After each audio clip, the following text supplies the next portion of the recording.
Good morning, peeps. It is 10 o'clock and time to write some more code. So this is Unhindered by Coding live stream where I program, and if you're inclined, you watch, and if I'm really lucky, you share cool ideas and ask great questions, and we have a bit of a conversation, and that's nifty when that happens.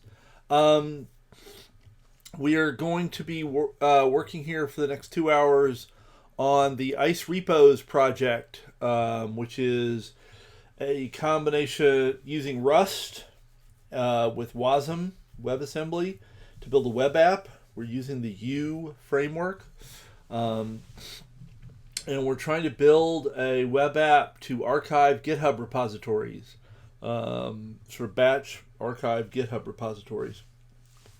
And the current challenge is managing checkbox state. So what does the app look like at the moment? So this is what we've got. We can go back and forth through pages of repositories. So there's, for this organization, I think there's like 55 repositories. And I have some that get closer to 100 repositories, and that's why I want to be able to batch archive them, because that's just not a lot of fun to do them by hand. So we display a page of repositories. I think we're currently displaying 7 on a page, just as a random number. We'll probably go back to the default 30 at some point. Although I have found that loading large numbers of repositories is pretty slow because we get so much information from GitHub. And so I would really like to switch from the kind of REST request that we're making right now to a GraphQL request system where we can say exactly what quite small subset of the data we want, and it would make getting large batches of repositories a lot more efficient. But for now, we'll stick to just using REST and having pages. If a repository has already been archived, then we can't change it. You cannot unarchive repositories through the web API on GitHub. They just don't allow it. But if it's not archived, we have the potential to archive it. So we have checkboxes, and the issue at the moment is we view these one page at a time, but we have to have a way of remembering what archives we have chosen, what repositories we've chosen to archive. So at some point there'll be a big archive all these repositories button. And the idea is you will have presumably gone through all of these pages, selected the repositories you wish to archive, like, oh, I don't really want to archive that one for whatever reason, and then you'd hit the big do the archiving button. You get a list of all the archives you selected as you went through the pages, and then you hit the OK button on that, and it would send off the request to archive the chosen repositories, which I think we'll have to send one request per repository, which is going to be a little, it's a for loop, so not really tedious, but having the getting appropriate feedback to the user on that and how to display that's going to be interesting. We'll deal with that later. So the problem is sort of keep remembering which ones were checked as we went through. And we've got the basic web interface working. Let's see if we go down to line 245. So here, I think, is where we sort of left off as needing to do something. So this is the callback when we receive a message. So actually, the call chain is worth commenting on. So this is a repository card, and that includes the checkbox in the archive this repository. That's just wasn't selected when I dragged across. The repository card, when we check something, sends a message up to the repository paginator, which is this, the buttons, and all the stuff down below it. So it's the parent component for pretty much everything else. And it's the state that we're manipulating is in the paginator. So this is the paginator. This is the callback that gets called when there's a change to the checkbox. So we pass that to repository list, which passes it on down to repository card. So repository card can call this whenever there's a checkbox change. And at the moment we get the relevant information out of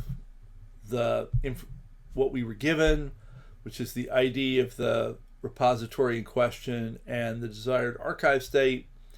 We logged that it was clicked. So that was some debugging to make sure that it was actually happening. And we've got a log message that tells us how many entries the state map currently has. And this needs to go away. Well, maybe both of them do, but this one isn't really doing much for us. And we need to put some logic here that actually does the heavy lifting. So that's what we're going to need to do today, is try to get that to work. We have been doing vast oceans of cloning. I don't know that we're going to be able to, just a second, let me grab, spilled a little tea. I'm not sure we're going to be able to fix that easily. I had a look. There is a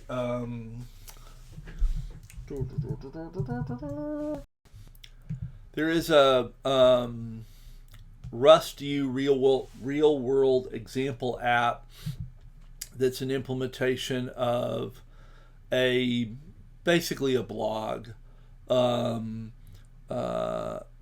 in Rust using Yew, and looking through some of their code, they end up cloning all over the place as well. And I just don't know that we're going to be able to deal with or change, avoid that. That's the word I'm looking for. I think there is just going to be a bunch of cloning. We might be able to use some things like context to reduce that somewhat. But I think that until we've got better ability to manage lifetimes in Yew, I think that you're going to end up cloning a lot of stuff. And that does not make me super happy, but I think it's the truth of the world. So, sigh. So let's try to get into this and see if we can make something happen. So we've got archive state map is, so the struct archive state map is a wrapper around a HashMap that maps from a usize, which is the GitHub ID of the repository, to a pair repository bool, which is the actual full repository object with all of the information that we bothered to save. which is not that much. So we have the ID, the name of the repository, the description, whether it's archived, when it was last updated, when it was last pushed to. And then a Boolean, which is whether we want to have it be archived or not. So let's see if we come back down to here. We're presumably, yeah, here we are. When we get a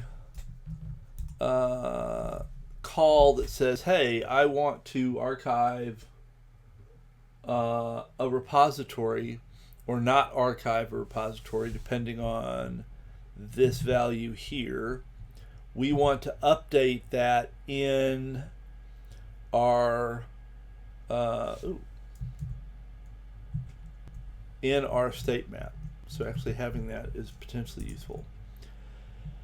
So we need to let map be archive. Let's call it map for now. Archive state map.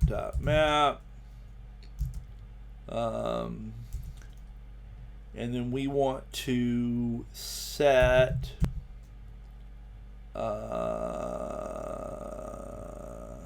insert. Yeah, so insert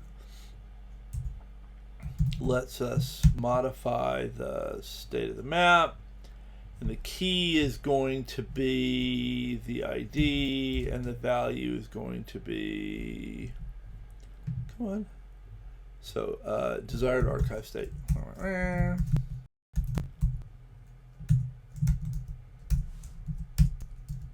Okay.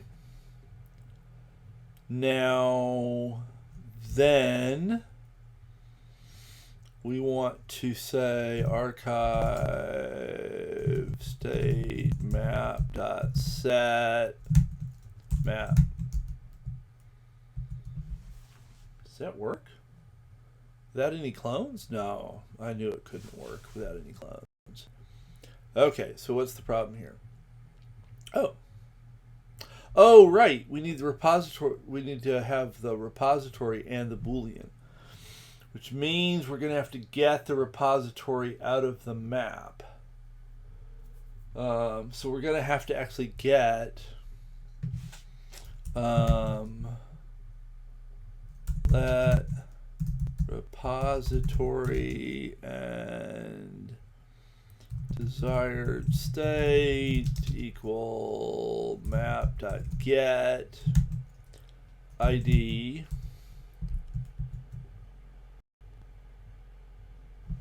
and so I'm going to comment these lines out for a second so I don't get too confused. Why are we grumpy?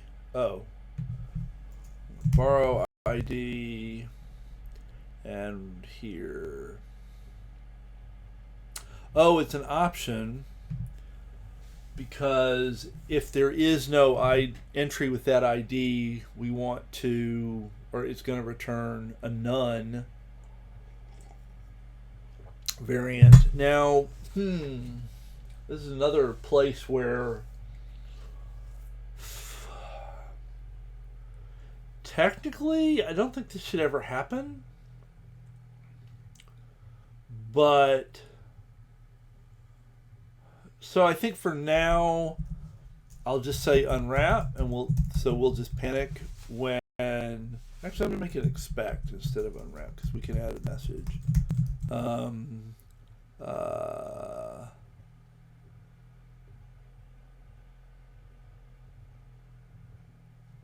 Failed to find ID in map. Is that really going to help anything though? Because that's probably will be in the message before we get. Oh, let's just unwrap for now. I don't want to get bogged down in this. And Clippy will continue to yell about this, so we'll have plenty of opportunities to do something about it. Now this doesn't work because cannot move out of a dereference.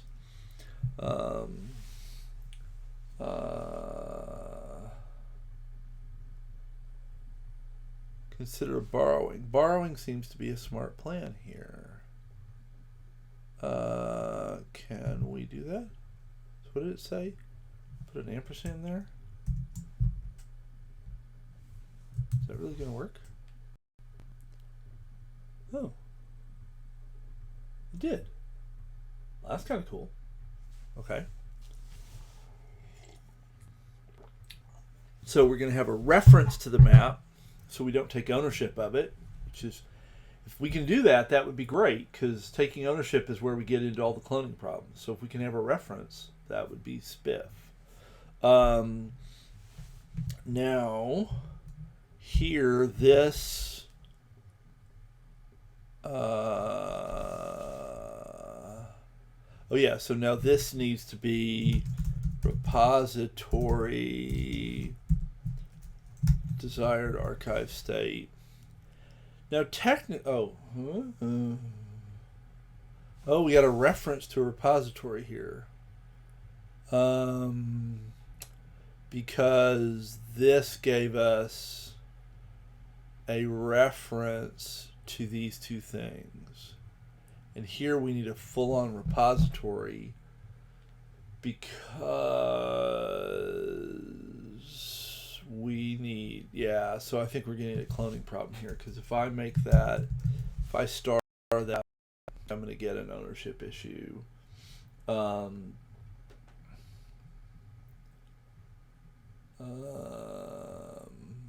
Oh, I need a mutable reference. That's going to be a problem. Yeah. Now,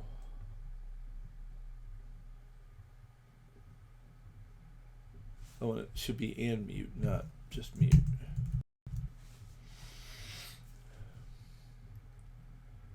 Okay.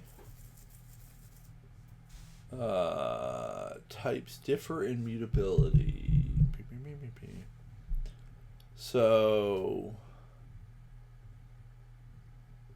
the archive, so is the map not mutable? Is that my problem?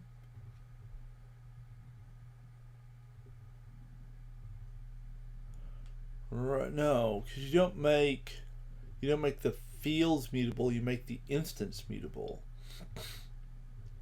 So do I need, where do I make the state? Right here. Now,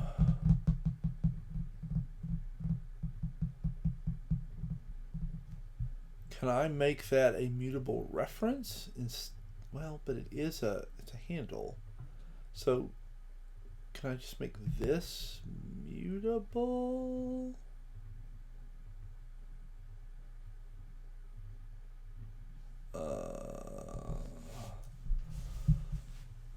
Archive new. What does that return? So it returns a self. Can I return a mute self?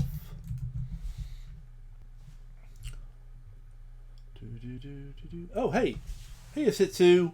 And hello, Future Highway. The map is inside a state handle, which we can only access immutably. So we're going to have to... So if that's true, we will have to actually just clone the map and make the changes to the clone and put the clone back in as the state, which sounds like a terrible, terrible idea. So sad about that, but I don't know that we're going to be able to do anything different about it. So, okay, so the idea then is back down here that the only way we're going to get a mutable thing here is if we actually clone this.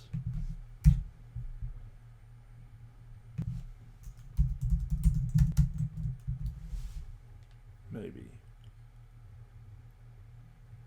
Okay, that makes that line work. And now this line's grumpy because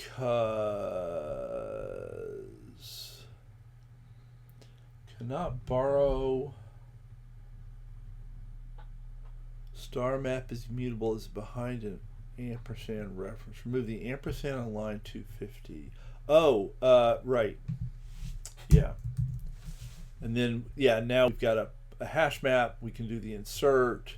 But we're going to have to clone here. So to pass in this repository, we're going to have to clone it. Right. Because we need a full repository here. And we're going to have a... Now, can I just clone? When I had a reference? Yes. Okay. No? Yes. Okay. And then, boom, we'll set that, except it doesn't like that.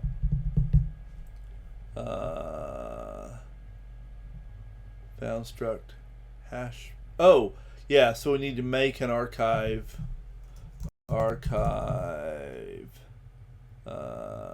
state map.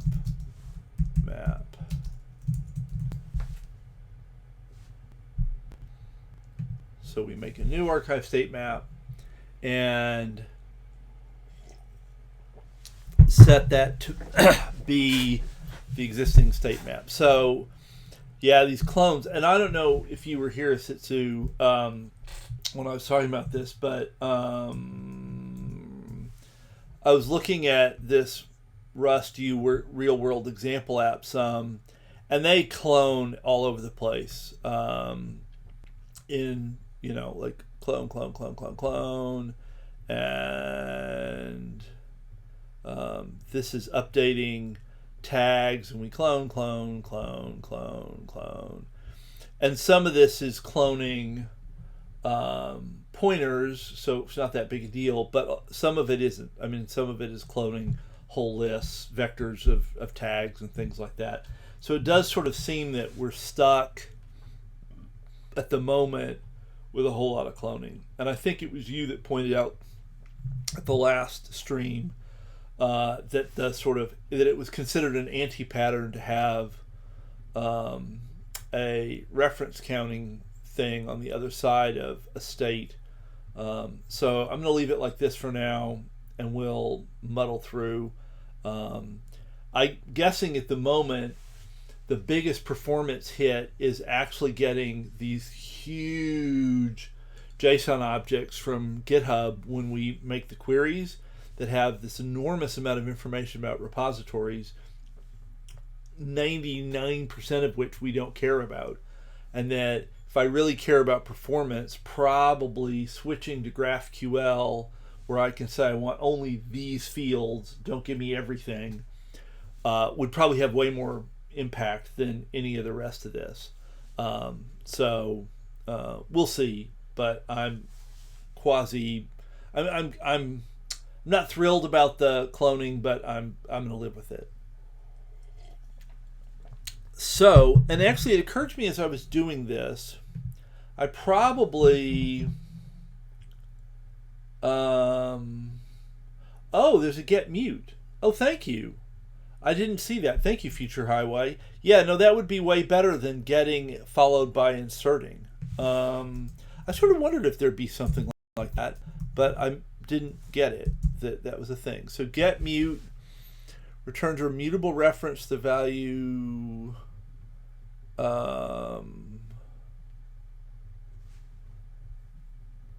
And it returns the old value.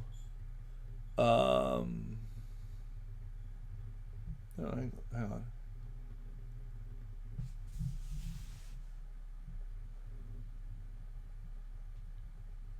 There is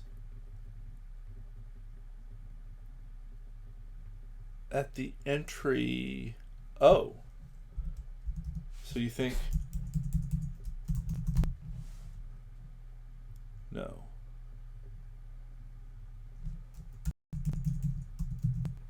I kind of, do we need this? No. No, these are actually making things mutable. I am missing which this or I'm not sure that was the one. I'm not sure which one that was. Because this just gets me a mutable value, so that's not helpful. And map.entry takes a key and gives us a value. Oh, gives us an entry object. Yeah. And I am totally here. Let me actually go to HashMap Rust entry. Oops, I didn't really want that. I want this. Yeah, okay. So that just gets the keys corresponding entry for in-place manipulation. Oh. So I can actually modify the so it gives me an entry, and I can then modify the value. So entry takes the key, which is ID, and modify, which takes a closure, or so the closure is what I want. So I want the old value, which I don't care about, and I want to replace it with the desired archive state. Boom. And then these two go away. So that's nice. Oop, except for it didn't like something. Because I need the pair, which means I actually do care about the first part of this repository. So we're going to get that, and we want repository desired archive state. And I probably have an ownership issue. No. Whoever?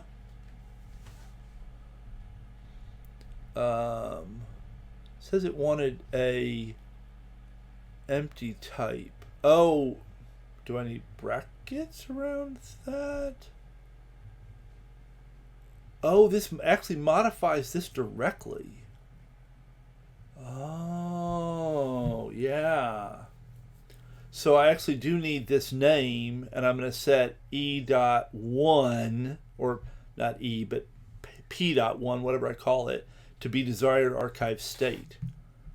And then I don't have to mess with repository. So if I call that P for pair, I don't know if that's a very good name. I can say P.1. Oops, I probably need P.1 equals desired archive state. Do you work? No. Probably a... Oh, it's a paren problem. Maybe I didn't need the star.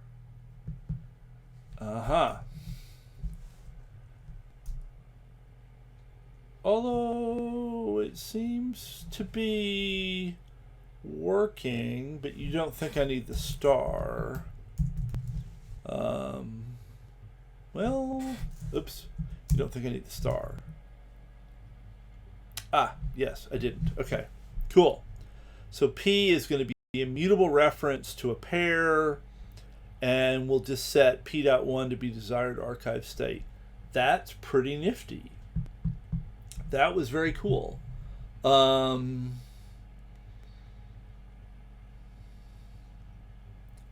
Yeah. Okay.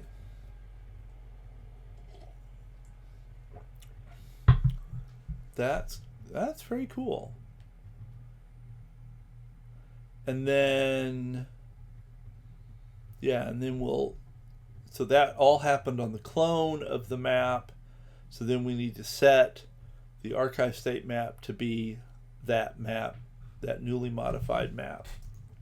So in theory, now one thing I was thinking about, and this made it, so this is not really relevant.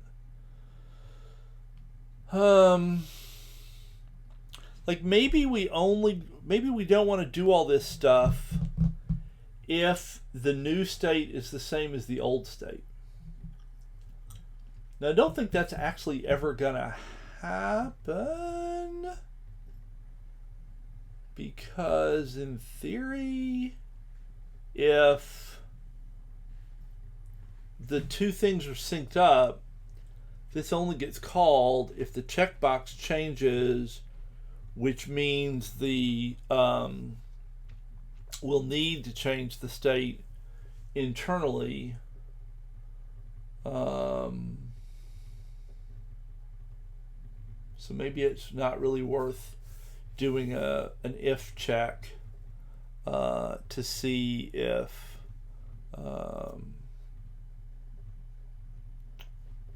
they're the same. Because I was kind of thinking we could skip all of this stuff if the new state and the old state are the same, but it's not clear that that's really worth it.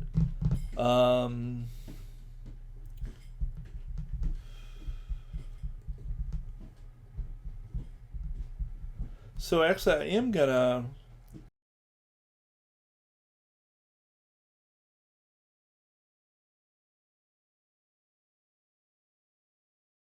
have said that.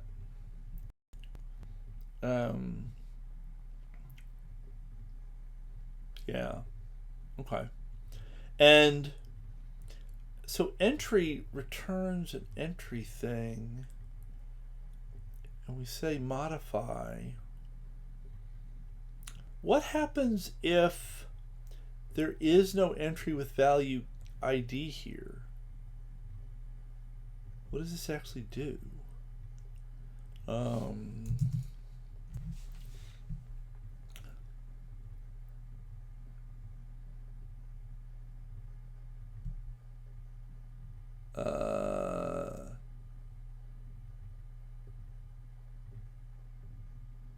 So I guess nothing happens if there was no key. Yeah, so we could do the or insert if we wanted to, but if there was no key with that value, and modify would just quietly not do anything, I guess. Okay. So in our case, if there was no ID, we would just quietly not do anything if the ID wasn't already in the map, which probably isn't optimal, but let's see if this works. Let's see, how are we going to tell if this works? We really probably want to look at console log 1 format bang the current or the updated, let's say, archive state map is archive state map, and I can never remember, is it this?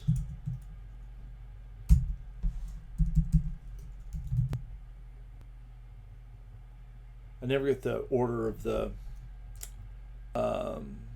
oh, and I need to do the into dot into.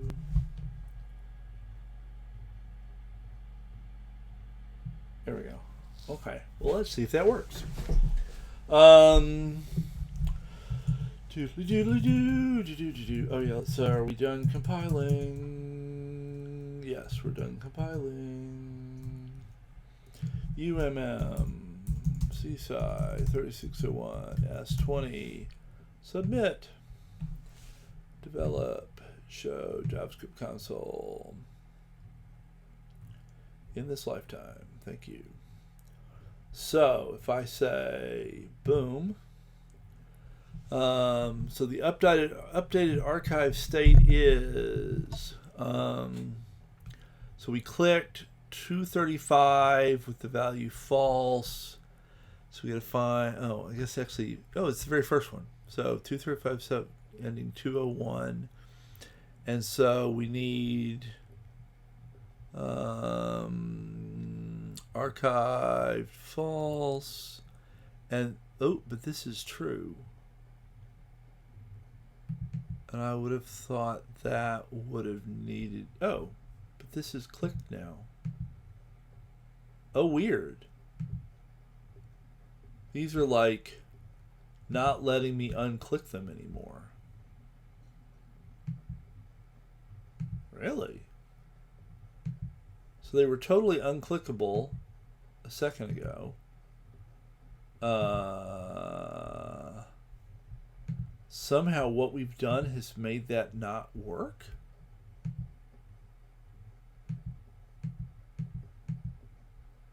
That doesn't make sense to me at all.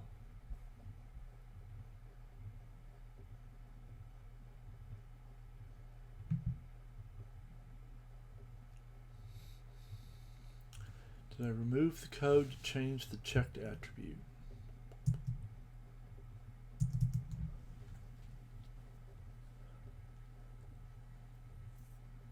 So, okay, just for my own sanity, I'm going to comment these lines out.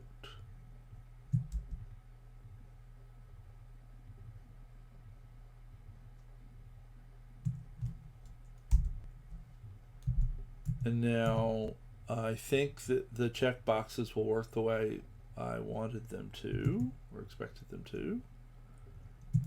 Come on, finish compiling. That's because I commented all those lines out. Okay, that's not surprising. CSI 3601 S20.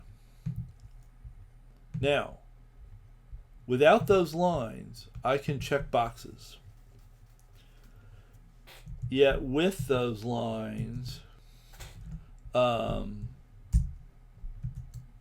boxes will not uncheck,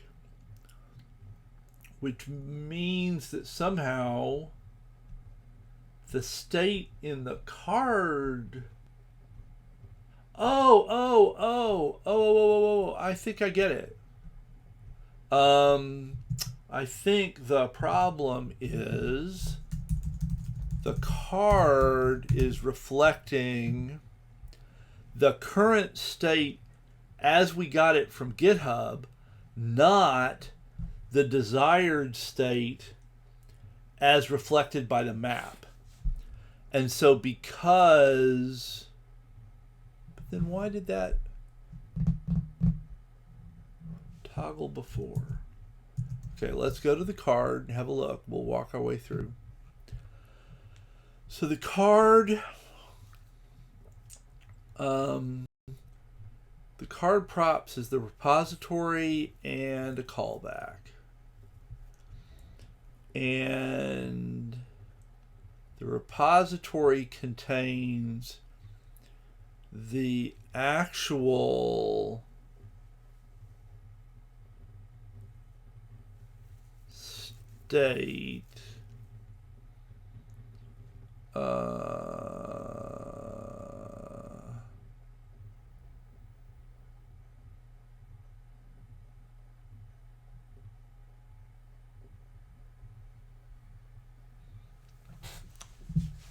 but we don't.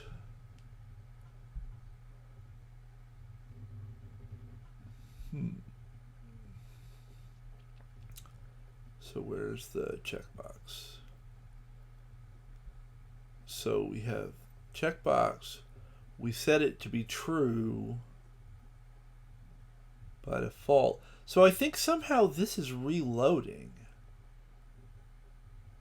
So I think when we change the archive state, that's causing everything below it to redraw, and that causes the cards to redraw, and they go back to their default state of checked.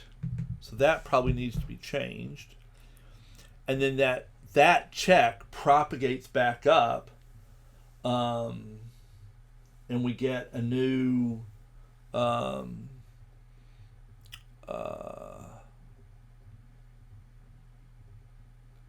it updates everything, and that sort of brings us back to having the box checked. And why did that not? And then that didn't happen earlier because we weren't changing the state of the paginator, so the paginator didn't redraw and cause its children to redraw. So I think that's what's happening, he says optimistically.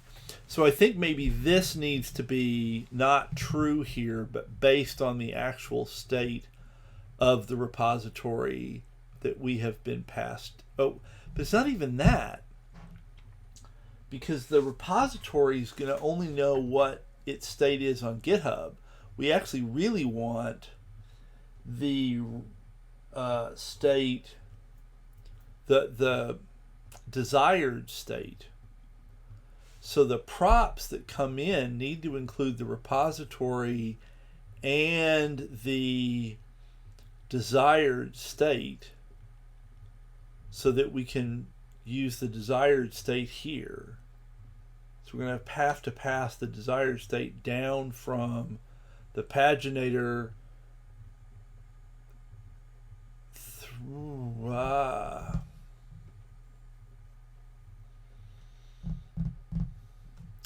what does the list look like? Actually, I haven't looked over here. So we call repository list, and we give it the list of repositories.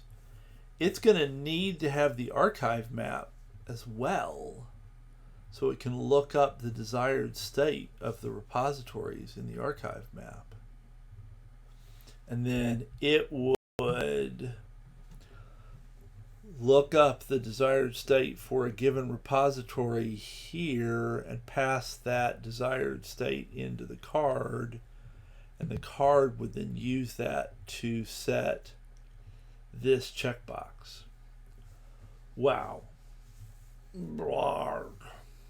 That doesn't seem good. I mean, it's consistent with the other things that we're doing, but I know it doesn't mean I like it. So if we work this backwards, and we say the props will have the repository, the desired archive state, which is going to be a Boolean, and we'll have the desired archive state.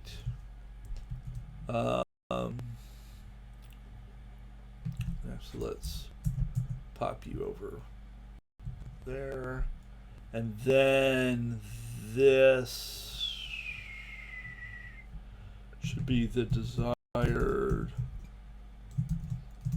archive state, except for it's going to have to be in curly braces to move or not.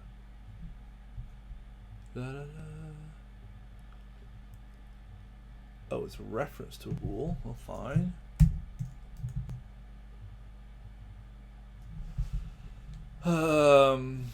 So that takes care of that part. Then we're gonna have to like work our way back through. So this is gonna have to have that and desired archive state equals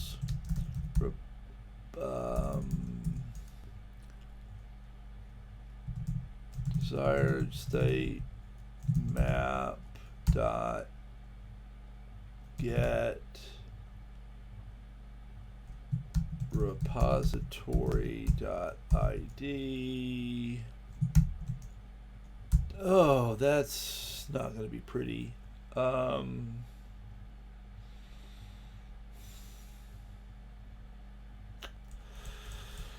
You know, I wonder. Undo. Let's get rid of all that because I want to back up a second. Sure. There we go. Paginator.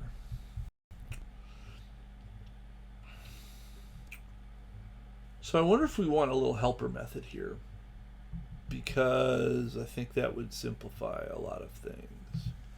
So I was thinking about something there. I wonder if that was the goal there was to capture this logic.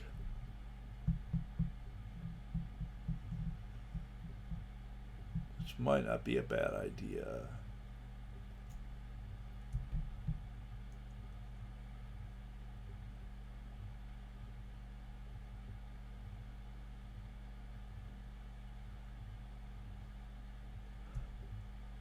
Yeah, let's do that, I think.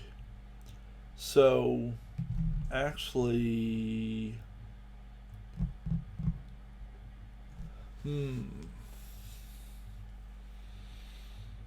so really we're looking at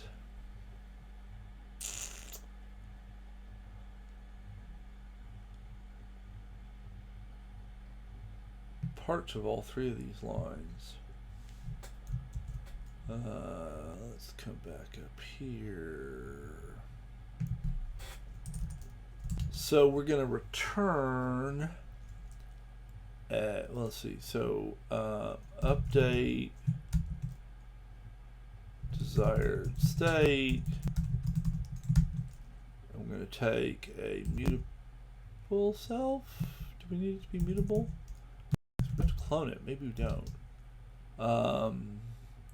I'm going to take an ID,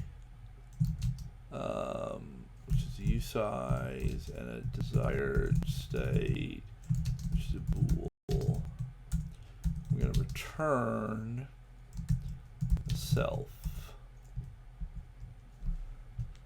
So we're going to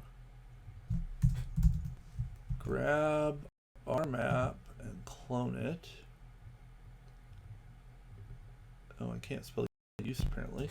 Usize.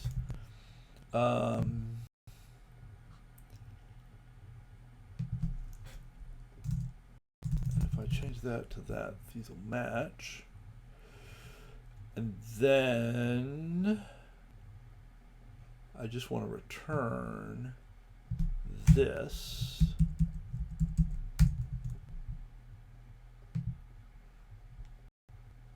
And it's not happy. Oh, it's because I got a semicolon. Okay, so that does all that stuff. And now we can come down here and change, where are we? Right here. So this goes away. These two disappear. And we have archive state map dot update desired state, and we have ID and desire archive state. Bingo. Okay, that's cleaner. I like that better. And then we'll do something similar to get the current state. Get desired state self ID usize bool and So that's just going to be self.map.entry ID .1. Boom. Except that's not quite right because this is going to be, oops, I don't want the semicolon. The types are going to be wrong because there's an option floating around. Isn't there an option floating around? Yes. Right here. Oh, and I didn't want entry, I wanted get. Yep, thank you, Sitsu. And boom. Expected a reference to a use size. Okay, so we'll pass that in as a reference. And then no field, yep, because that's an option. So we'll have to unwrap .1. And we really ought to have better error handling here.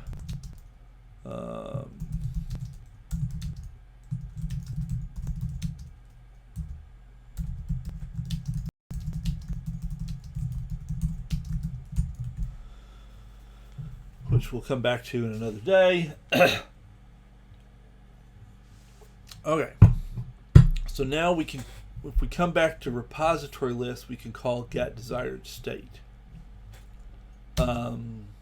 So this was going to be desired archive state.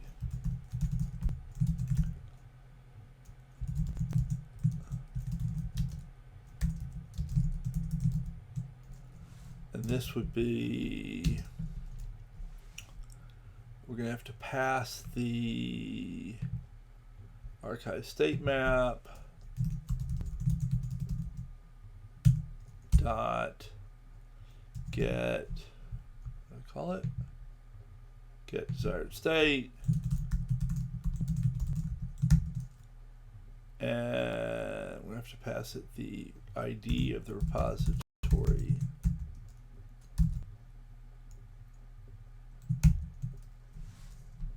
And this is getting really long, so let's do this to tidy that up. So now this is grumpy because we don't have it, because we're not passing it in yet. So it's got to be in the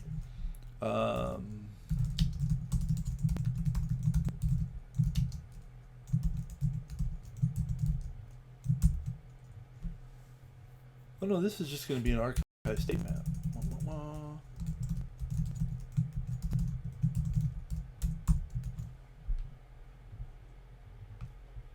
And that's going to need to be brought in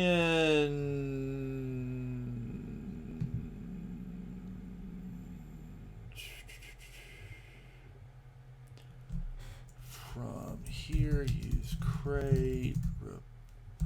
No, components, repository paginator, archive state map.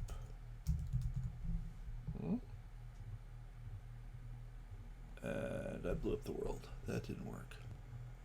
Oh, it's private. Well, fine. We'll make it not private. The fact that it's public here maybe is a bad sign. I don't know. Now why are we grumpy here? Whoa. What is going on here?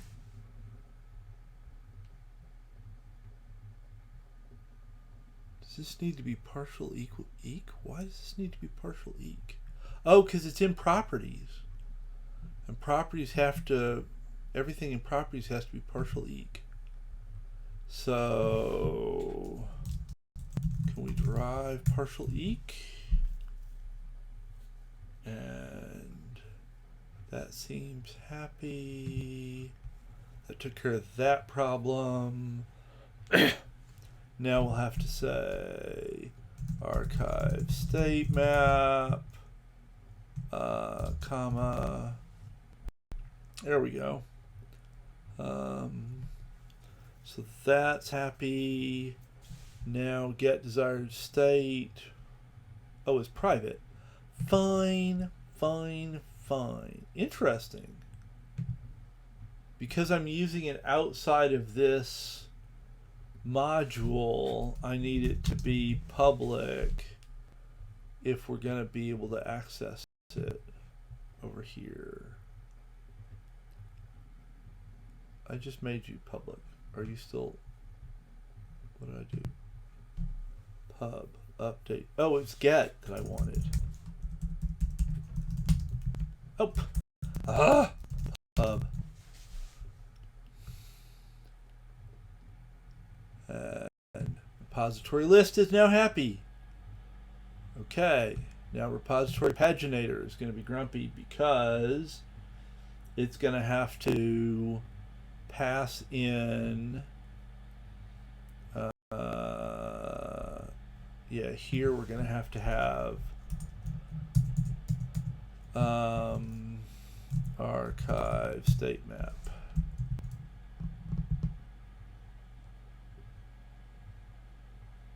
Except, oh, what is the deal here? Oh, we have to clone that? Oh, that would be really sad making.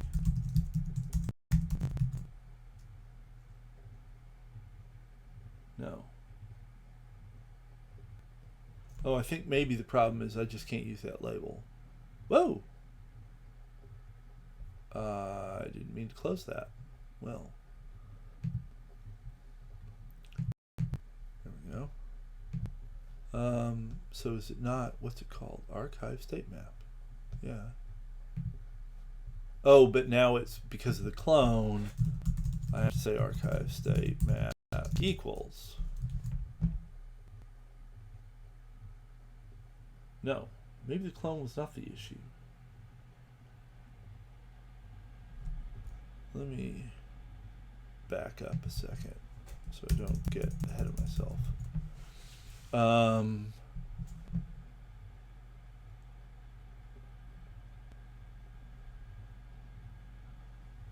Did I mess up? Did I forget to have self?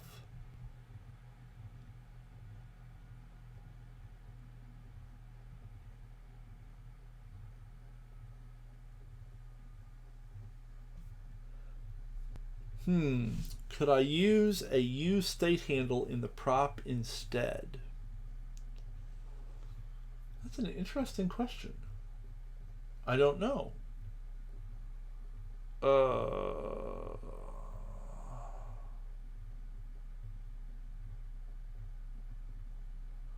So basically pass the state handle in directly so that then the child component could modify the parent state directly instead of taking the things out of the state, possibly cloning them, passing them in, and then rebuilding it back in the parent. I don't know. I mean, it seems like it might be a thing. Actually, I don't immediately see why you couldn't. And it would seem to simplify things a lot. So, well, we could try it. So this is, oh, actually this may be, yeah, no, I appreciate there. I think there are no you experts in the room, so we are doing the best we can. So this, however, does suggest that maybe they don't want us to do that, because now that I look at the error more sensibly, so archive state map is a UseStateHandle, and that doesn't satisfy the into prop value state or trait. which, does that mean that they kind of don't want us to turn state handles into prop values?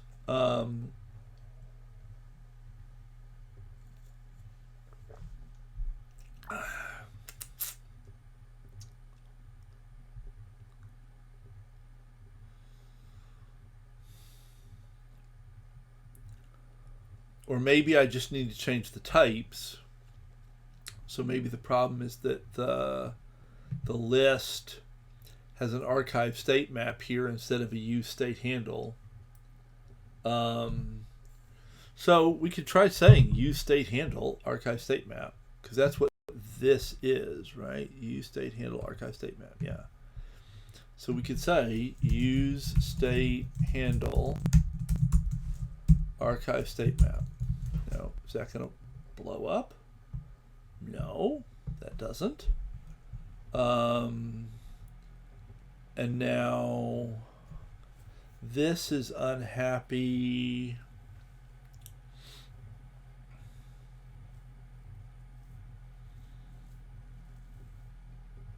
because we have to, is it just a matter of that? No, of course not, because there's moving that's happening.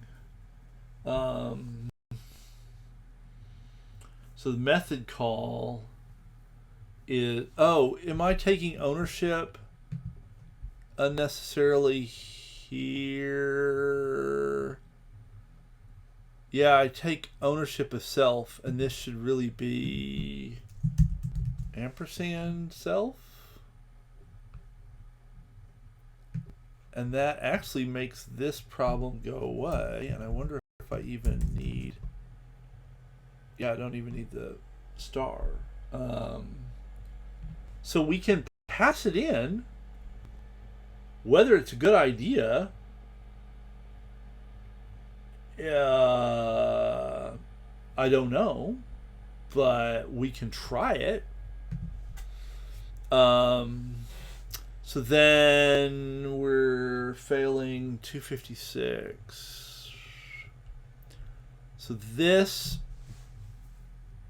fails. Why is this unhappy? Cannot move out of a dereference.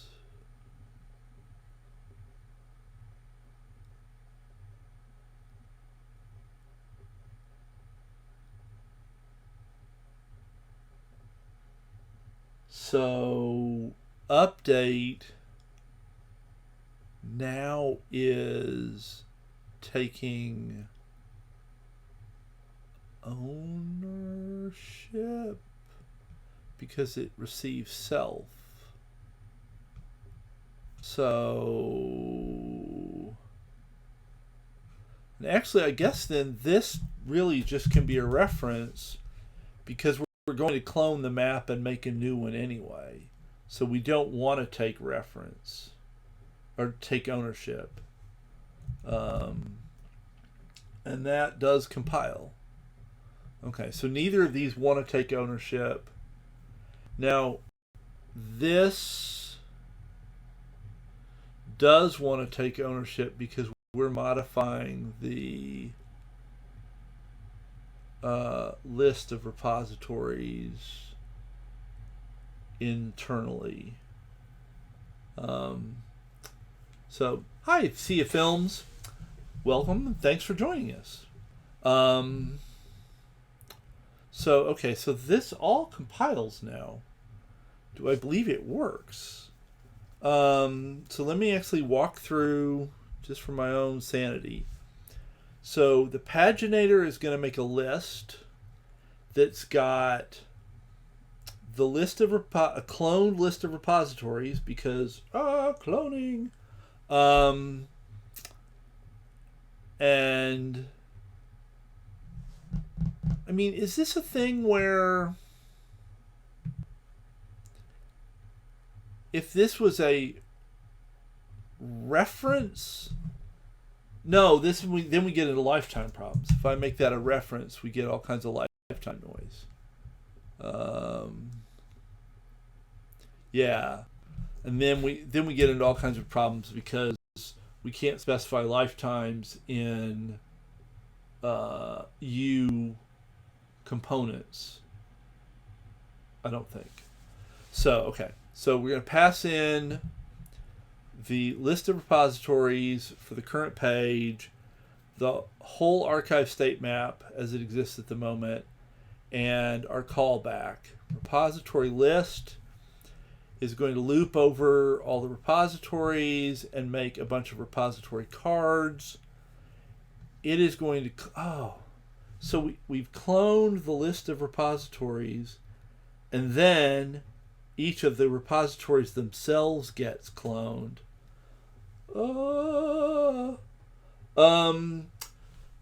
What do I use most? That is a really interesting question. At the moment, Rust, because I'm teaching myself Rust, and I've written a lot more Rust in the last 2 months than I've written of anything else. But in my research work, historically, I've used Clojure a lot. And I'm still doing a fair amount of Clojure work in a research project with a student offline.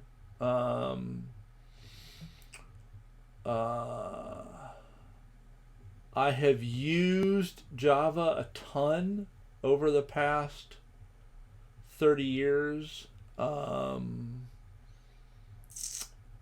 have used TypeScript and JavaScript enough, more than I wanted to, less than I might have. I have used Python a fair bit. I have used, back in the day, I used Ruby a lot, but I haven't used Ruby much in the past decade, I don't suspect. In the 90s, I was reasonably competent at C++. Now I don't think I would pay myself money to write any code in C++, to be honest with you, but I was decent at it a long time ago. I started with BASIC, Pascal, and then C in that order, and spent a summer writing Fortran code. Well, hello, Wagafa. I have written a lot of things over. I mean, I started programming in 1976 or 77 on a TI-89 programmable calculator, and then taught myself BASIC starting in like 79 on a Radio Shack TRS-80. Like it's the gang's all here. It's awesome. This is wonderful. I have written in a lot of languages over a lot of years. But I have found Rust to be really interesting, and so it's been cool to sort of spend the last couple of months learning Rust. I think I really like it. I think it has a lot of nice properties, and that you, R. I've done R as well. I actually find R as a programming language thanks for following. I find R really annoying, personally. The syntax just seems really kludged together to me. That said, one of my colleagues loves R and teaches it and uses it in data science, and it's like clearly one of the things in data science land. But I do not find it strikes me as kind of, it annoys me in the same way Perl annoyed me. I think it just seemed like too many people had glued too much stuff onto it. So I've written a lot of stuff, but I found learning Rust to be really interesting, and many of the people here have been really helpful. I greatly appreciate that. But learning Rust is definitely a commitment. There's a lot going on, and it has been. I'm still clearly flailing in places, and folks here have to save me when I wander off into the deep end. Okay, so let's walk through this, and then let's see if it works. So the repository, the paginator has a repository list. We're passing in a clone of the repository list and the archive state map, which we're currently passing in as a UseStateHandle, which we don't know if that will work or not, but we're gonna like cross our fingers and hope. And the callback. Repository list is taking is making a bunch of repository cards, and each one has its clone of the repository. And the desired archive state, which we're getting out of the archive state map, that's passed in, and the callback, and then the card uses the desired archive state for the checkbox. So the hope is, and everything's compiled, the hope is that this will resolve the problem where the checkboxes were always going back. Oh, we blew up the world. Well, that's one version of solving a problem, is we blew up the world. Oh, there's an unwrap. None error. So it actually got this far. So it got the response, figured out what the last page was, so it was able to do the math, and there were 6 entries in the state map, but then paginator line 60 blew up. Well, let's go look at paginator line 60. Why did we blow up? Okay. Get desired state did not work. Well, yeah, and I've got a to-do saying to do something better with the error handling, and that seems to be the thing to do. Yeah, so the unwrap on none. Okay. What do I like and dislike about Rust?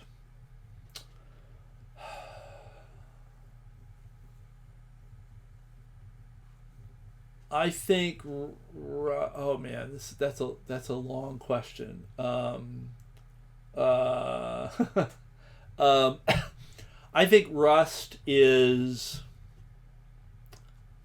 I feel when I program in Rust, I feel like I am having to understand the science part of computer science and the computer part of computer science in a way that I have not had to in any other language.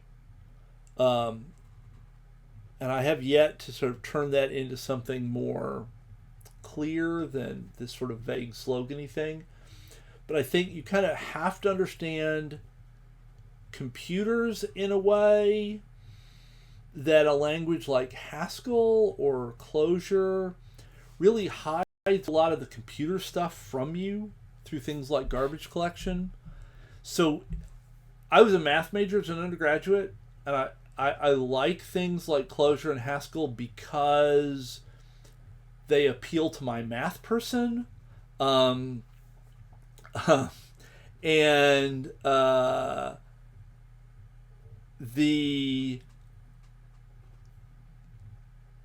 so I like them for that, but I feel like there is a lot between me and the computer there. Whereas something like C, I'm sort of all down in the computer, but there's no science. It's like handing me the hardware and saying, break things, please. And Rust is like, no, we're going to give you access to the computer. Like, you really have full control of the gear, but the compiler is going to force you to be thoughtful and, dare I say, scientific about how I write my code. And so I think that's both the sort of the great win, but also the great challenge of the language in a lot of ways. So I'll leave it at that, but I think that's definitely part of how I feel about Rust at the moment. So we're calling self.map.get, and we got an ID, and we blew up. Why did we blow up? Well, that's fascinating. Let's turn that unwrap into an expect and see if we can get some useful information. Boom, boom, boom, boom. Yeah, presumably, but I don't quite understand why that would be the case. Well, actually, hang on. Do we have information about the called stack in a useful way here? Where does... Oh, here we go. ice-repos. Update state for organization. That's where we were, right? No. Oh.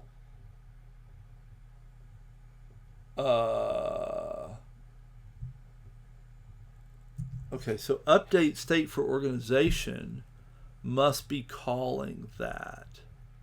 So let's have a look. Oh, components.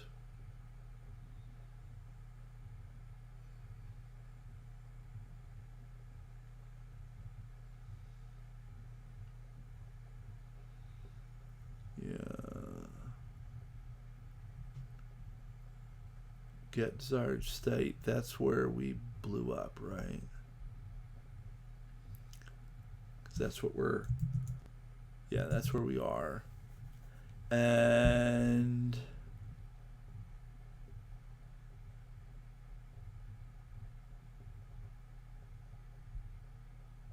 update state for organization. Yeah, let's...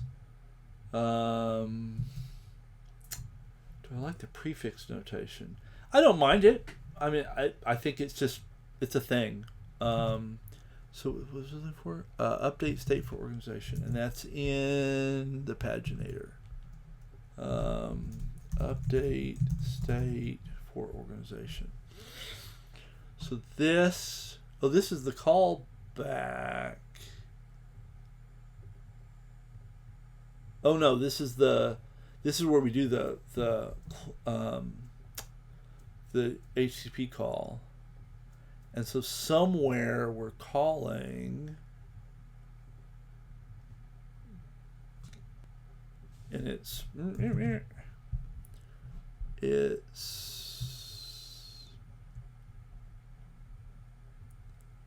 you go? Get desired state is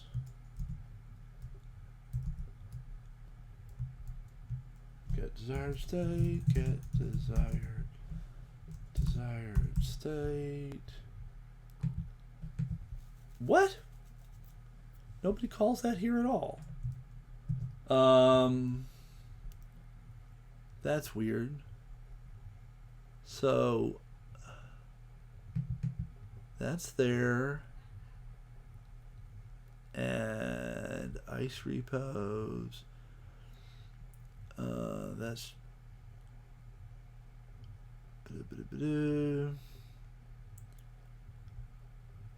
update state for organization. So somehow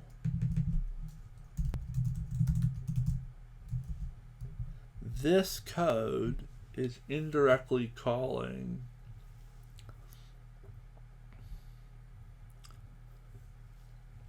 really? I don't understand that at all. And let's actually, where did we get to? We got to, there are 6 entries in the archive state map. And then somewhere shortly after that, we fell over on our nose. There are So this is, we got there.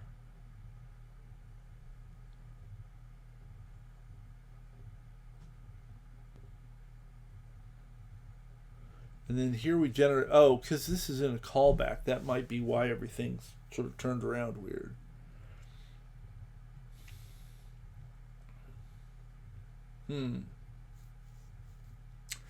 Let's actually put some yeah,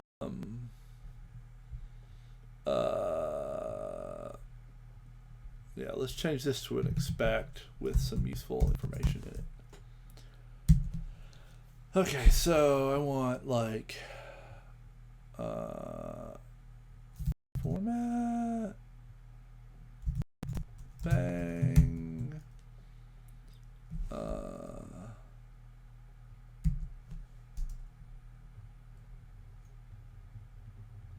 and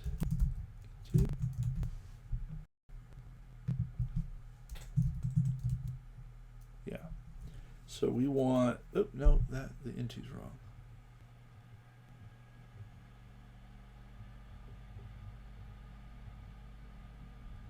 Do we not need the into here?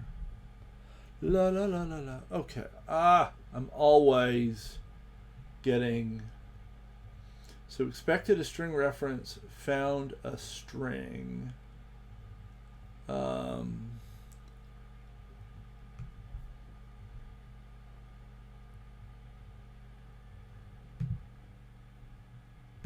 reference. Oh, that probably didn't do a good thing. I bet that broke something somewhere. Yeah. We do that. It plops something in. There we go. So it wants a reference. So is this just a that? Is that going to work? Aha. Okay. So then we want to turn the format. Yeah. Thank you, Future Highway. I got there about the same time that you shared, so I appreciate it. Let's see, what am I doing? I am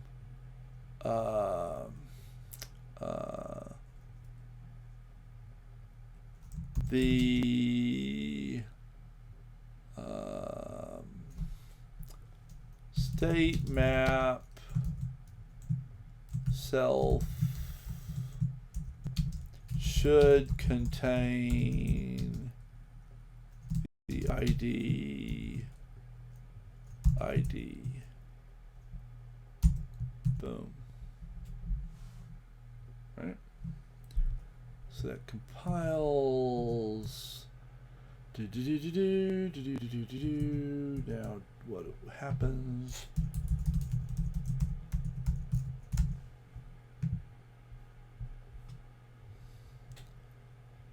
Boom.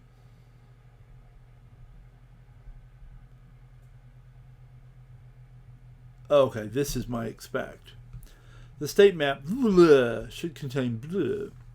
So we should have 2, 3, 6, 8. Oh. You know what? I might know what the problem is. I wonder if this is a previously archived repository, and I'm not putting previously archived repositories in here. And that would possibly be why we're not finding something. It's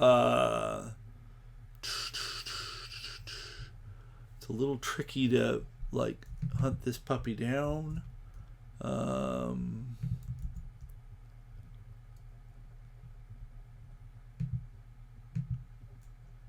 Oh, it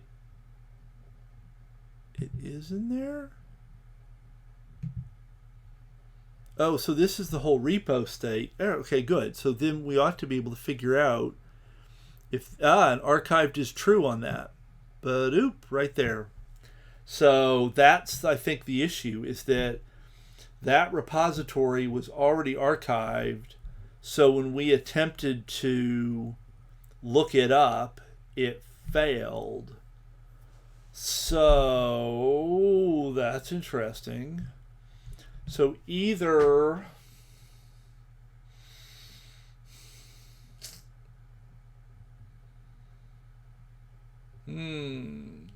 I could have the default value be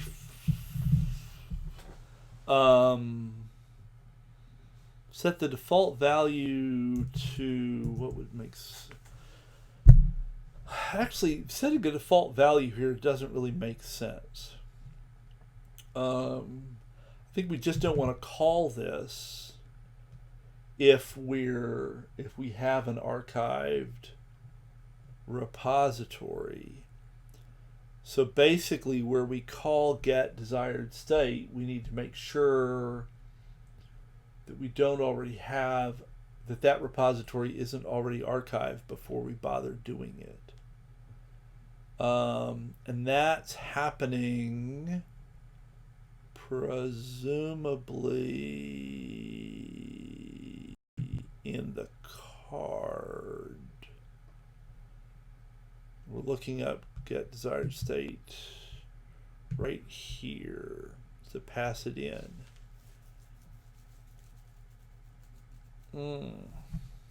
But if the things, if it's already archived, then what is a reasonable thing to pass in there?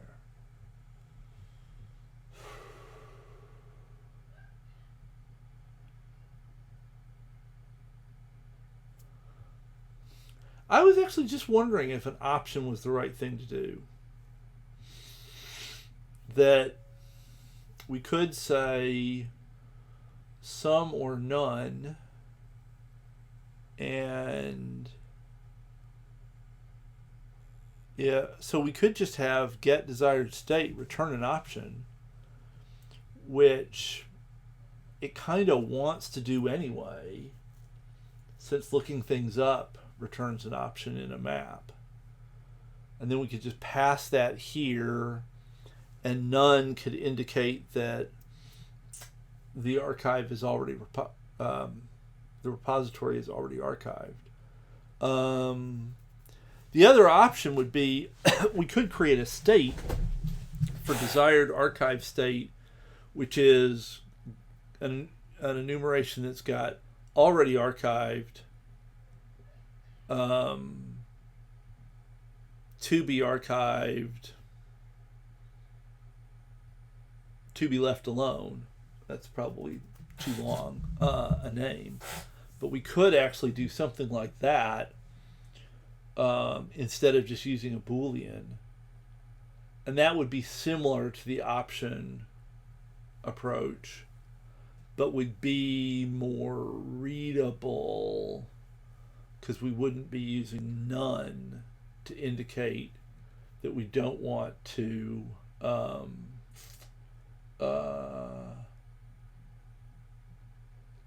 use none to indicate that we're not, that the thing's already archived.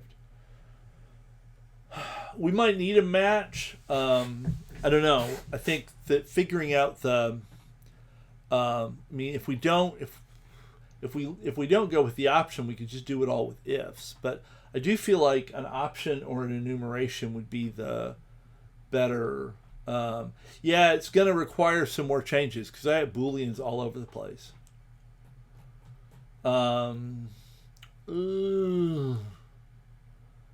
But it does feel like the right answer to me.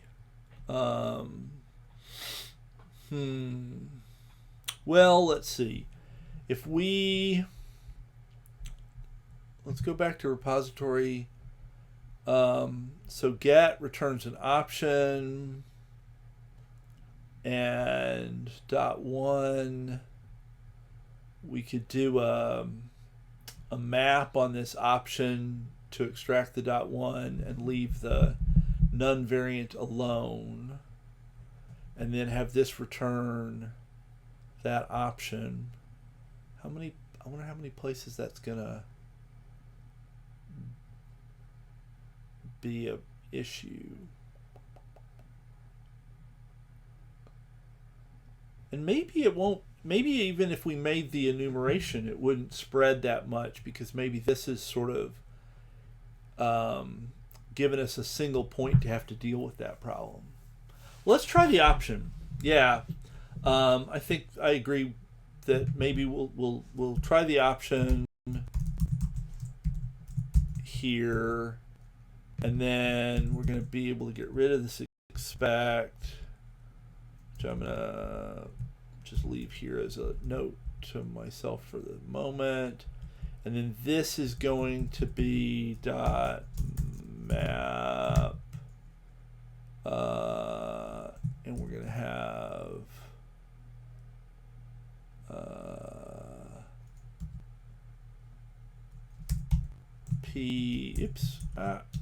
and we're going to return p dot one. Cool. So that takes care of that problem. And then that's going to lead to a problem here where this is expecting a bool and it got an option, so we need to change the props on a repository card to be an option bool. And I'm going to actually comment this. If this is the none variant, then this repository should already be archived. If it's a sum variant, then the enclosed Boolean is should indicate the desired status for this repository. Boom. Okay, so that does that. Now we got to figure out where that blows things up, and that's right here. So in fact, this should have happened if we have the none variant, then this should be true. And so we ought to be able to have we would only have the sum variant here. So we ought to be able to just unwrap this, he says. And then, nope, didn't like that, because, oh.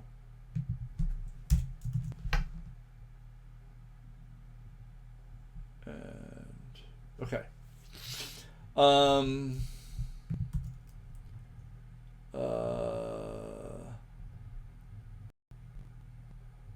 Unwrap or default would be safer. Problem is, if I do unwrap or default, then I have to provide a default. Like if this unwrap fails, it means something bad has happened. Like I've gotten, like this piece and this piece aren't synced up right anymore. And so I'd really rather that fail and yell at me than default to something and then I don't realize that my pieces are out of sync until later. Now I could up here do an assert that I could assert EQ actually, repository dot archived, that if that's, they're not going to be equal.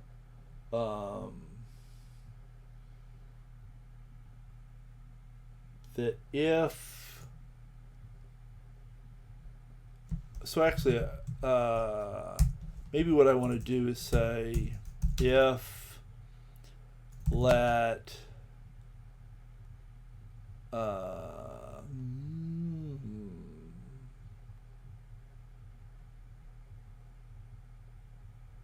basically I want to say if the desired archive state is none.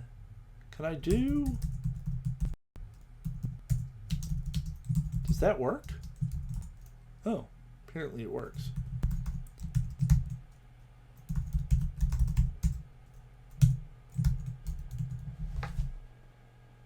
Oh, or not. Can't compare option bool with option not known. So partial eq is not implemented for option. Well, that, is none. I didn't realize that was a thing. Thank you. And of course, yeah, that makes a lot of sense that it would be there. So now, yeah, I can say if the state is none, then I assert that archived is true. And if this passes, then this unwrap should be safe.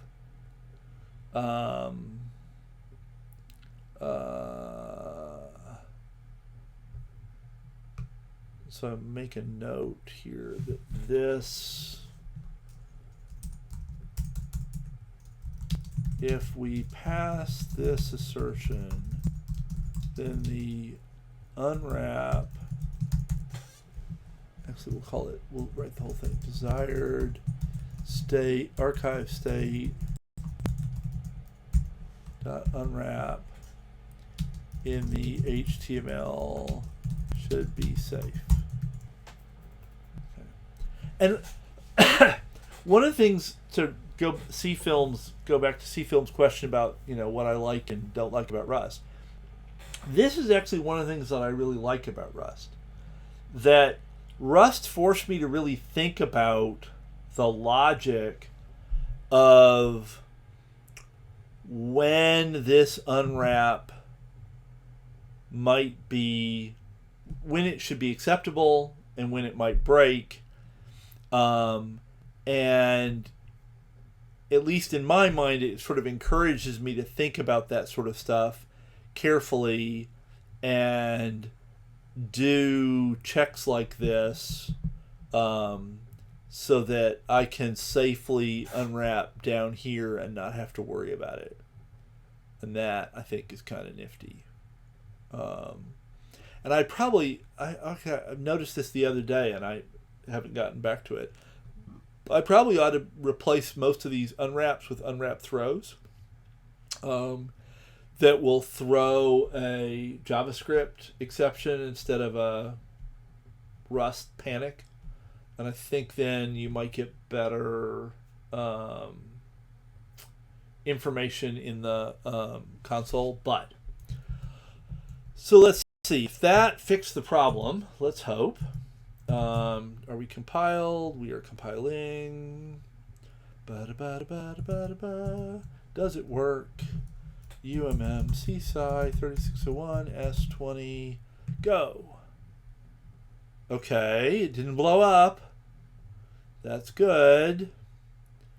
Now, oh yeah, I want to click something. Archive. Nothing happened.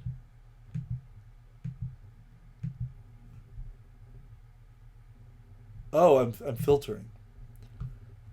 Let me actually reload, because who knows what that was doing. Boom. Aha. Okay. So now, if I click this, then we clicked 235 ending in 201, and here the archive state map. Where's that end? Wants to be true. That doesn't seem good because I think we want that one to be false. Make sure I'm doing this for 235 257201. Yeah, and then this is the next one. So this is saying we want that to be true, and that's not correct. Now it says false. Oh, somehow my checkboxes are out of sync with my archive state map. Well, that's not good.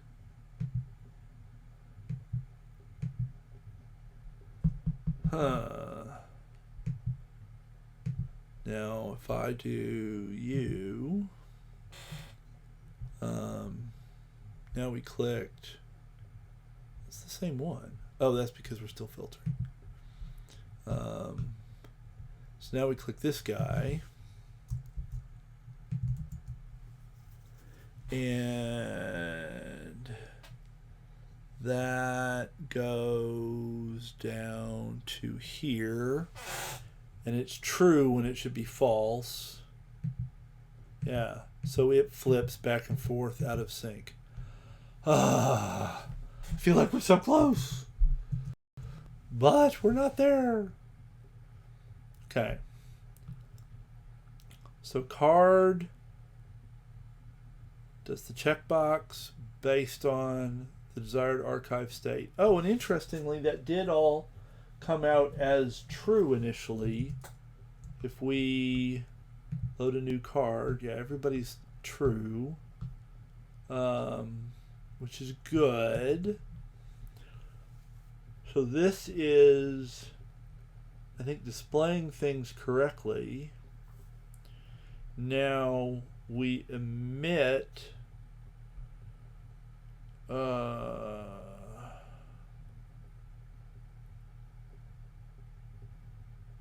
checkbox we call onClick, which is being passed in.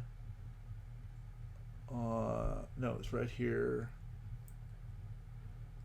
and we're emitting the desired archive state, which is whether or not that box is checked.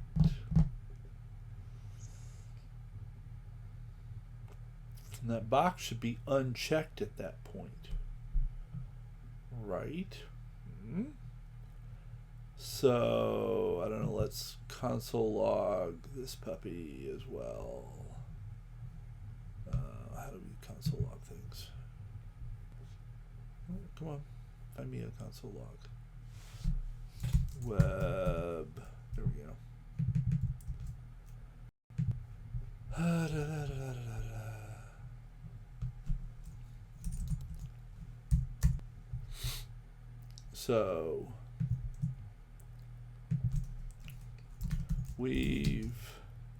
So after clicking, yeah, I wonder if that listener is, yeah. So after clicking, let's say in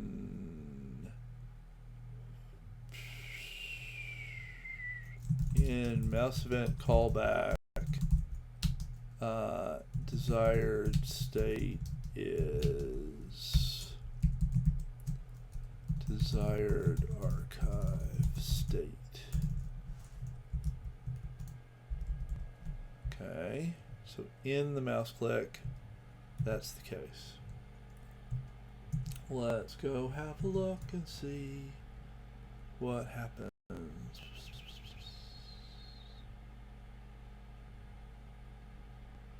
La, la, la, la, la. Oh, go away. C side 3601 S20. Now let's get rid of the filter, And boom. In the mouse event callback, the desired state was false. So it did get that this should be false. So that's a good sign. And and actually this message I think we'll have to look and see where that's getting printed, but that suggests that we passed false up correctly. So repository list just passes on checkbox change through, so it's really repository paginator that's passing in on checkbox change. And here's where we say we clicked blah with value blah, and that was this here, and so it correctly got false. And then this didn't seem to do the right thing, so we in theory set it to be false, but then when we printed it, it was not. So hang on. So we clicked, and then the updated map, that's here. And then here's our key, and that's still true, and that should not be true. Well, poop. So that suggests that update desired state is not doing the right thing. So I think you're completely right. Let's have a look at that. So we get a reference to self. So maybe we should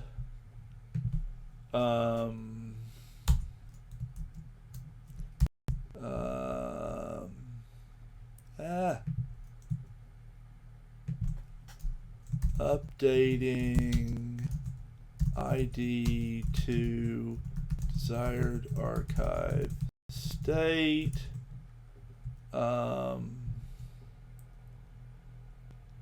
And so go back to where this is called. That was right here.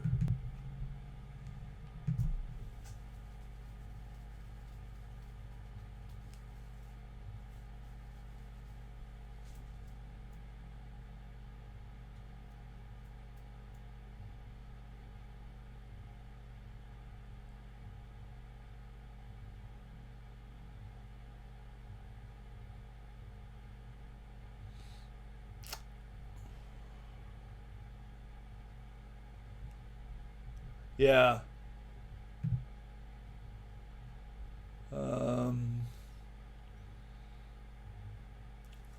Then, so this is what we're about to do. And then let's just sys console log 1 format. The resulting map was map.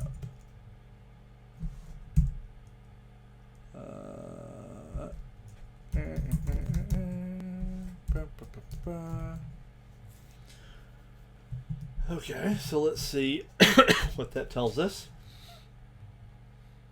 Oh, hey, hang on. Oh, format bang. Format bang, format bang. Okay.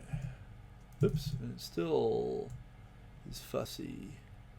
Ownership, did I grab the thing? No. Oh, map is debug.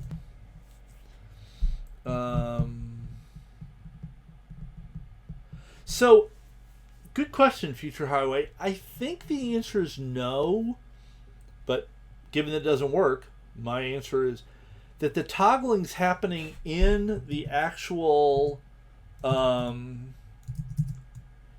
the this is UMMC SI 3601 S20, that the toggling's happening in this component, that this is where things flip on and off, and then we return the current value back up the chain and update the map with the value we got from this guy. That we're not ever negating the existing state. We're just overwriting it with the state we got from the toggle, which is in theory, in theory that's the negation under the covers of the state of the checkbox. But so let's see if we click that. We were expecting, so let me go back to updating and the resulting map. Okay, so we're updating this to be false, so the right thing was passed in. And then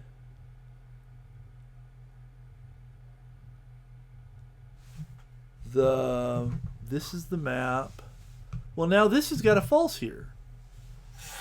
So the map here is false.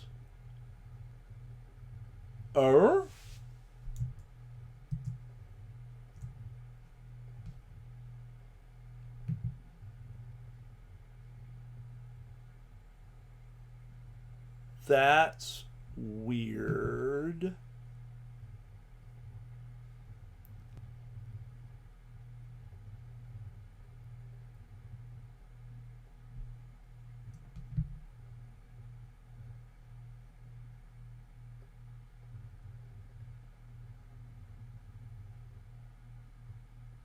Is somehow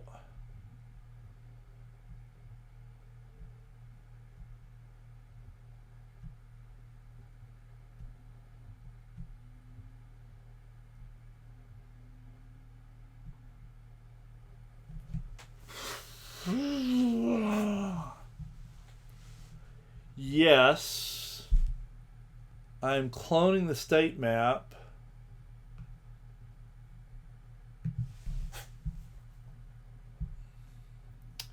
And that's a handle, so it's a pointer into something. And when we set it here, yeah, it's, I think under the covers it's an RC. And so it comes in with the move, and then when we set, we're passing through the handle, and we should get the archive state map should be set correctly. Is somehow this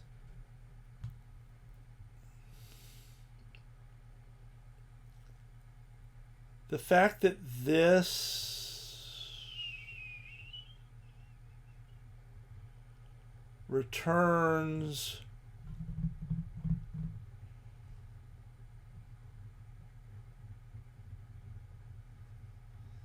I don't know. The fact that this is an argument to this set. Is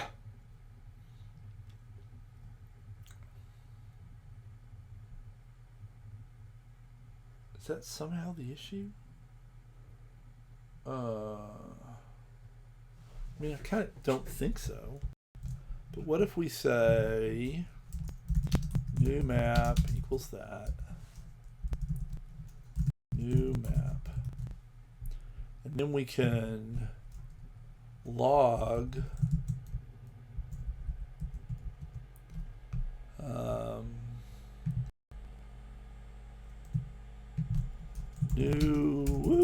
new map before set is new map.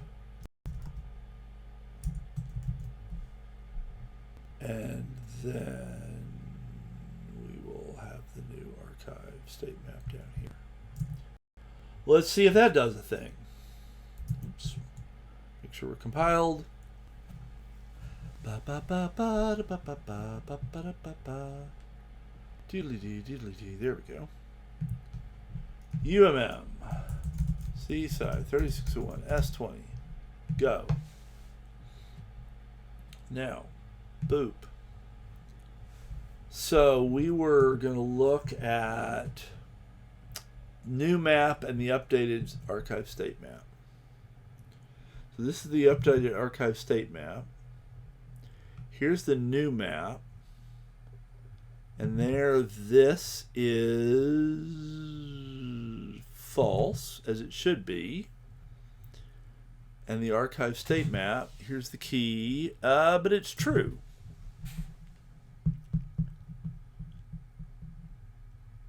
So somehow, this is not doing the right thing.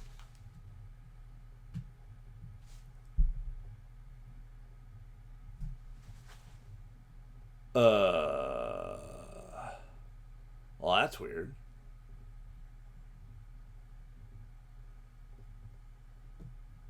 That's way strange.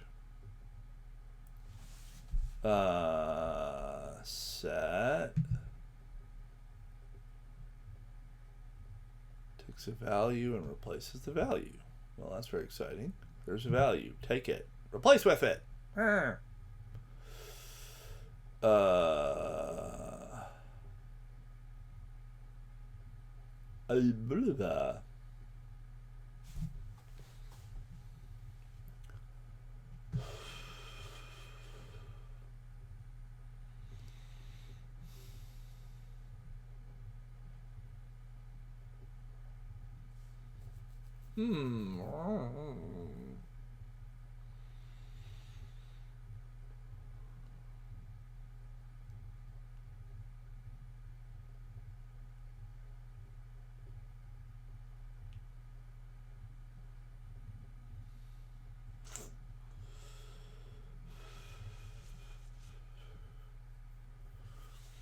So update desired state. We returned an archive state map. It seems to be right when we print it, but when we pass it here, we're not getting this updated correctly.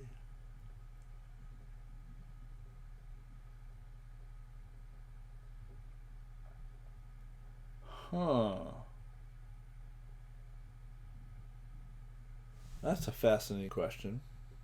And it is almost noon. And I am completely baffled. So I don't know that we're going to solve this right now.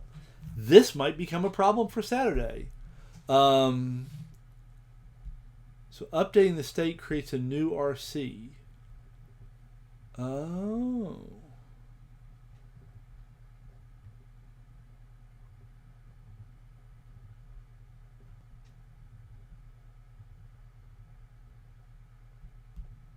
So you think that this set might not be doing the right thing, and that this is actually getting back at, oh yeah, so maybe passing the UseStateHandle is it actually what's getting it. Oh, that would even make sense. If it makes a new RC, then there's a dangling pointer. I think, I'm thinking we're pointing over here, but we've got a new pointer somewhere else. So that probably, that might be the thing. Okay. So I'm going to make a note here. I want to be above that. This set doesn't seem to work. The problem may be that we're passing UseStateHandle in the props, so we should try undoing that and see if that fixes things. It was a guess anyway, so if it turns out that was a problem, then we'll survive. So then I should wrap up here because it is 12 o'clock and I got some other things I got to do.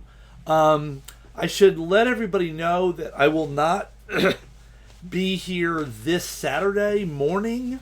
I should be here tomorrow night, 7 to 9, my time. I should be here Saturday afternoon, 2 to 4 my time. But the morning slot where I would return to this on Saturday, that isn't happening because of a conflict with another event that I need to deal with. So we will not be doing Saturday morning. So it'll be a whole week before we come back to this and try to figure this out. If I have time, I might actually try to see if the UseStateHandle thing fixes it on my own. Offline, because that's likely to take some time to futz through, but I don't know if I'll get to that or not. So thank you all. It's wonderful seeing everybody as always, and lots of good feedback and suggestions, and I'll be here tomorrow night doing evolutionary computation in Rust, and then I'll be back Sunday afternoon doing more error handling with the Echo client server. I realized thank you. Yeah, by all means, feel free to use the Discord to. Oh, and I didn't mention that the QR code here is an updated invite to the Discord, invite link to the Discord. So if you want to join that, then you can all discuss the many ways in which I'm getting this wrong there, and that'll be awesome. So we'll do the Sunday afternoon, we'll do the Echo client server. I realized we haven't actually done the client at all. We haven't touched that. Everything we've done is the server. We're close to finishing up the error handling stuff on that. So I think we should be able to do that in the first half hour or so, and then we'll do the client. So I think we'll probably be able to finish up the Echo client server, hopefully Sunday afternoon, and then be able to start a different systems lab project after that. So thank you all. It is awesome seeing everybody here. And I look forward to seeing you again soon. Thanks, C Films, for joining us for the first time. And we will talk to everybody later. Ciao.